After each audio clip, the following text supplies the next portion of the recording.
Let's turn our attention to NFL football for this overreaction time. Sound the alarms. LeGarrette Blount went to the Eagles on a one-year contract prior to him signing with the Birds. The Giants were linked to Blount before the draft, and now he has landed with the NFC East rival. So is it an overreaction to say that the Giants will regret not signing Blount? You know, right now for me, Clem, I'll say no. Now, granted, those numbers were real good for LeGarrette Blount. You'd love to see his average be a bit better, but as far as yards and touchdowns, he had 18 touchdowns by himself. The Giants, as a team, only had 6 rushing touchdowns a year ago. Okay. But you look at what the Giants currently have on their roster. They have Paul Perkins, a guy that eventually emerged to be the starting running back from a year ago. You have Shane Vereen from the Patriots. Of course, if he can stay healthy, he's a nice change-of-pace type of back, quality running back, catching the football out of the backfield, and ultimately a good third down back. And then you have the young fellow, rookie Wayne Gallman from Clemson, a very, very physical runner. Even though he's not that big by size, he runs extremely hard.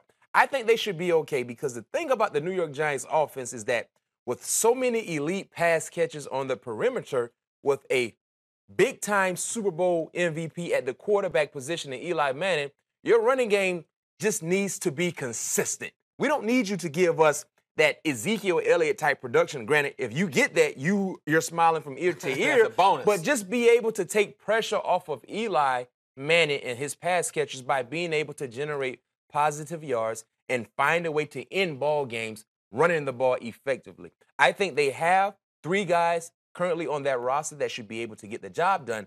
My only concern, though, with the young guys and with Shane Vereen, a well-experienced player but never been known to be a bell cow, can they weather the storm the entire season? Okay. That's my issue. When you have a guy like LeGarrette Blount, he may not be that ideal starting running back, but you know in the month of November, December, he'll be there. He will be there, and he will be leaning on defenders with all that weight and all that power, and that can be very, very difficult to handle for 4 quarters. Yeah, so I'm with you. I do not think that the Giants will regret not getting Blount because to me, too, last year they didn't have much of a running game. You mentioned the stats and the total rushing touchdowns they had as a team. They still were 11-5. Mm-hmm. They still went to the playoffs. Yep. So if they got it done last year without a running game, and this year you add another prolific pass catcher and a Brandon Marshall. That should help the running game. Right, hands down. And you get another year in the system under Ben McAdoo. That was his first year a season ago. Like, I think they'll be just fine. And I think ultimately for this running game, along with the backs that we just mentioned, for them to be successful, the offensive line needs to be better. Because even if you have LeGarrette Blount and the offensive line is inconsistent, dealing with injuries and bad production,